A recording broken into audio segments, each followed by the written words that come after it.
নমস্কার বন্ধুরা, welcome to my channel বং প্রবাসা। বং প্রবাসাতে আপনাদের সবাইকে স্বাগত। আশা করি সবাই ভালো আছেন। আমার ব্লগটি যদি আপনাদের ভালো লেগে থাকে তাহলে আমার চ্যানেলটি সাবস্ক্রাইব করতে ভুলবেন না, আর অবশ্যই আপনাদের মতামত আপনাদের কমেন্ট বক্সে জানাবেন। আজ দুপুরে খাওয়া দাওয়া সেরে হঠাৎ প্ল্যান হলো তারাপীঠ যাওয়ার, তাই ঝটপট রেডি হয়ে বেরিয়ে পড়লাম মা তারার দর্শনে।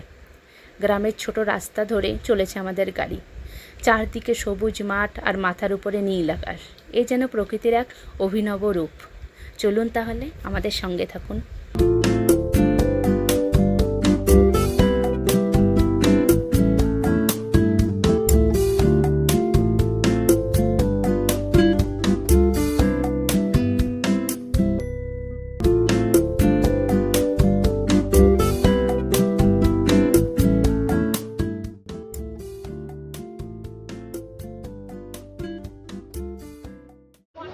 তারাপীঠে একটা হোটেল নিয়ে সন্ধ্যের দিকে বেরিয়ে পড়লাম মায়ের দর্শনে।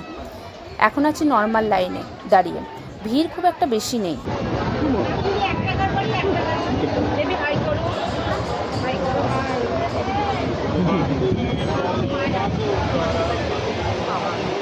কুড়ি থেকে 30 মিনিট লাইনে দাঁড়ানোর পর অবশেষে মা তারার দর্শন পেলাম।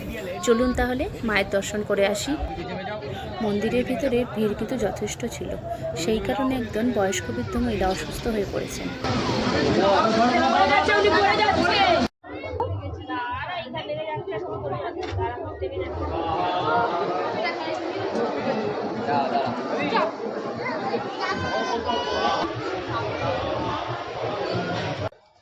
পুজো শেষে আমার ছোট ছেলে ব্যস্ত হয়ে পড়েছে দান দক্ষিণায়।